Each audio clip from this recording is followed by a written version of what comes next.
Paulo, qual foi o filme mais difícil de finalizar? Por qualquer motivo, seja roteiro, apoio ou elenco. Até mais. Gostei dessa pergunta. Qual foi o filme mais difícil de finalizar? Boa pergunta mesmo. Eu acho que o filme mais difícil de finalizar foi o primeiro Até que a Sorte Nos Separe, como eu falei. A gente ficou com um filme de 2 horas e 40, né? E a gente não tinha... Além de não poder ter o final. Exatamente. Não, exatamente. Tivemos que mudar muita coisa, né? Esse foi o 2, é isso? Não, o primeiro filme mesmo. E a gente tava muito tenso, né? Porque tinha muito isso da nossa tensão. É o segundo filme, né? A gente não quer parar no primeiro, né? A gente tinha acertado o De Pernas pro Ar. E o Até que a Sorte Nos Separe era a nossa consolidação. Então, a gente ficou muito tenso, então teve muita discussão, muita ida e vinda. A gente achava que não ia funcionar e acabou funcionando muito bem. O Hassum foi lançado como astro do cinema pela gente ali, né? Enfim. Teve uma história curiosa por trás do Até que a Sorte Nos Separe, que foi assim, o Márcio Smelling, né? Ele meio que me culpou um pouco por separar a dupla, né? Na época ali. Porque o que aconteceu? Ele estava querendo fazer o filme do Caras de Pau. E eu e o Márcio lançamos o Caras de Pau na Globo, né? Assim, um dos poucos programas que eu entro como produtor até dentro você vai no IMDb, tá lá. Né? A gente trabalhou junto para lançar o Caras de Pau. Então, nada mais do que óbvio que a gente lançasse o filme do Caras de Pau e enfim. E quando eu fiz De Pernas pro Ar, o Márcio ficou muito animado a fazer. Caramba, você encontrou o caminho, vamos lá, vamos fazer. Só que surgiu a ideia do Até que a Sorte Nos Separe e eu puxei só o Hassum. Eu não puxei o Márcio. Né? E isso gerou uma questão entre a gente ali que nunca foi bem resolvida, entendeu? Assim, a coisa ficou meio estranha entre a gente. E o curioso é o seguinte, no dia que eu fechei o contrato para fazer o Até que a Sorte Nos Separe, né, eu estava assinando o contrato mesmo na mesa do Zbulani, estava o celular e aí Márcio Smelling tocando. Né? Falei, caramba, né? O Márcio... E aí, eu falei assim, caramba, eu queria chamar o Márcio para escrever comigo Até que a Sorte Nos Separe. Pensei, né? Vou chamar o Márcio para escrever o Até que a Sorte Nos Separe comigo. Né? Ele tinha sido meu parceiro, e do lado do Hassum, por que não, né? Aí, do táxi, eu ligo para ele, falo, pô, Márcio, você me ligou? Liguei. Aí ele falou assim, cara, eu tenho uma notícia para te contar, o que é? Acabei de fechar aqui com o Cazé para fazer o filme Cara de Pau e quero você no roteiro. Meu Deus. Eu falei, cara, você não vai acreditar, eu acabei de fechar um filme aqui com o Hassum, na Gulani, assim, foi no mesmo dia. No mesmo dia. No exato momento. No exato momento. Assim, parece coisa de roteirista, mas não é. Foi fato. No mesmo dia, na mesma hora. Ele falou assim, não, você tá brincando. Eu falei, não, eu acabei de fechar aqui, a gente vai fazer um filme com o Leandro Hassum, né? Ele falou assim, mas pô, caramba, eu Cara de Pau com o Sino. A gente fez junto, eu sei, cara, mas eu quero que você escreva aqui. Eu falei, não, eu vou escrever o Cara de Pau, você vai escrever isso aí. Ali, a coisa, a gente separou. Entendeu? Assim, ali ficou assim... E aí ele falou assim, pois a gente vai correr aqui porque o filme tá certo que vai sair. Eu falei, com o Cazé? Não, você sabe que o Cazé demora um pouco mais para fazer filme. E é verdade, o Cazé é um excelente produtor, mas ele demorou um pouco mais. Bem, só sei o seguinte, a gente fez o Até que a Sorte Nos Separe 1, 2, né? A gente estava produzindo 3 quando eles conseguiram fazer o Cara de Pau. Demorou muito tempo para fazer, né? Por questões várias ali. Mas uma delas foi os nossos filmes. Mas assim, foi um momento que a gente separou ali. Nunca mais a gente trabalhou juntos em qualquer outro projeto. Uhum. Mas ele tem atritos maiores para se preocupar hoje em dia. Sim, com certeza. Né? Nem se fala. Esse aí ficou barato. Ficou barato. Esse atrito ficou barato para ele. Assim, o Márcio, assim, eu vou falar, eu acho um grande desperdício que ele fez com a carreira, com a vida dele. Entendeu? Assim, nunca vi alguém tão produtivo. O Márcio é um cara produtivo. Numa mesa de reunião, ele é insuperável. Entendeu? Assim, ele trabalha muito bem, ele é muito criativo, ele é muito bom. Né? Mas, entendeu? É muito vaidoso. Né? Todos os problemas do Márcio Smelling veio da vaidade dele. Né? Ele foi muito vaidoso em tudo que ele fez. E eu falo sempre isso, assim, lamentavelmente eu acho que ele atrapalhou muito o humor na TV brasileira. Porque o Zorra Total dele era um programa que não valorizava o comediante. Isso que eu estava falando aqui agora, dos filmes que valorizam o comediante, o Zorra Total não valorizava o comediante. Você tinha lá assim, um programa que, ok, era um formato antigo que tinha antes, do Rodrigo Santana, fazendo aquela... qual é que é? A Valéria. A Valéria. Você tinha Catuça Canoro com os bordões, não sei o que, aquilo era antigo? Era antigo. Mas ali você revelava os comediantes. Ali você dava a chance para os caras fazerem o melhor, eles terem público. Entendeu? Assim, caramba. Que nem uma escolinha do professor Raimundo. Que nem uma escolinha do professor Raimundo. Você tem que... Caramba, o Chico Anísio deu a receita, tá lá, olha, valoriza o cara. O público ama aqueles personagens. E aqueles bordões. Aqueles bordões e tudo mais. Aí ele chegou, ele revolucionou o Zorra, transformou o Zorra num tá no ar, né, que tinha funcionado muito bem, mas desapareceu com os comediantes. Né? Eu falei, caramba, cadê o Rodrigo Santana? Cadê o pessoal, sabe, fazendo pontinho no sketch um do outro? E aí o sketch tinha uma ideia muito própria, não sei o que e tal.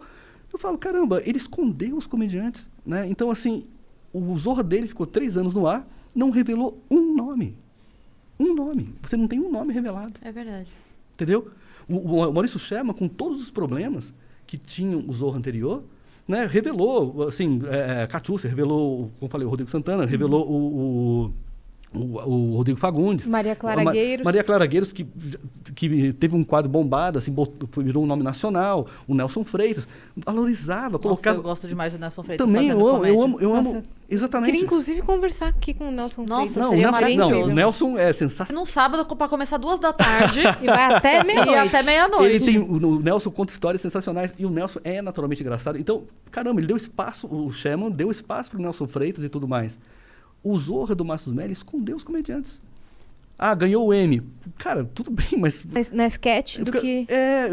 entendeu? Assim, a impressão que dá é que, assim, né, o Márcio se ressentia, assim, porque o Márcio é um excelente criador, mas ele não era tão bom comediante, né? E ele se ressentia um pouco de estar do lado, de ter feito uma dupla com o Hassum. E vamos combinar, o Hassum sempre foi mais engraçado do que o Márcio. Sempre. O Márcio mesmo diz isso numa entrevista com o Jô. Sim.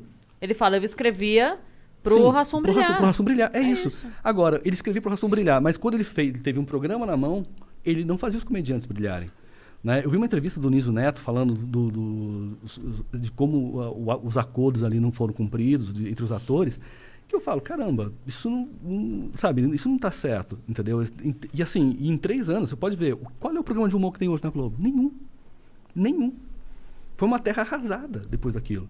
Né? E o mais engraçado é o seguinte, né? Eu sou um autor que privilegia o comediante, sabe, bota o comediante lá em cima e tal, e muitos comediantes me consideram, não vou trabalhar com Cursino, não sei o quê, é muito popular, não sei o que tal.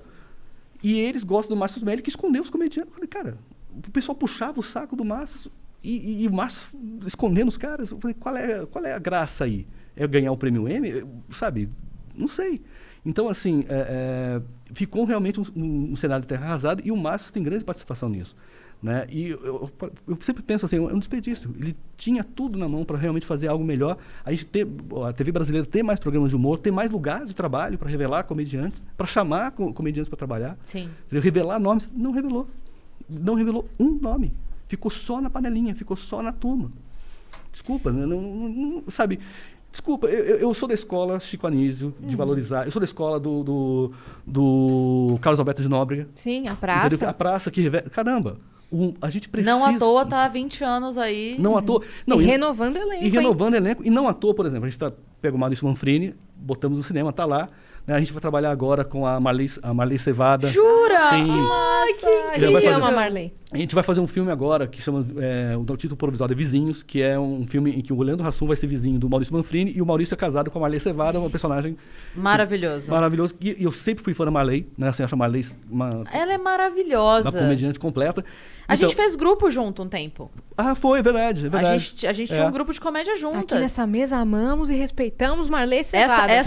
Essa mesa ama e respeita Marley Cevada. Não, a Marley é ótima. Aqui nesta casa. Exatamente isso mesmo. E quem deu a oportunidade para Marley Cevada brilhar? O Carlos Alberto de Nóbrega. Sim. Entendeu? Então, assim, eu acho que um programa de humor popular... A Marley foi uma das primeiras... Perdão, você já continua. A Marley foi uma das primeiras personagens da praça, a Nina, né, no caso? Sim.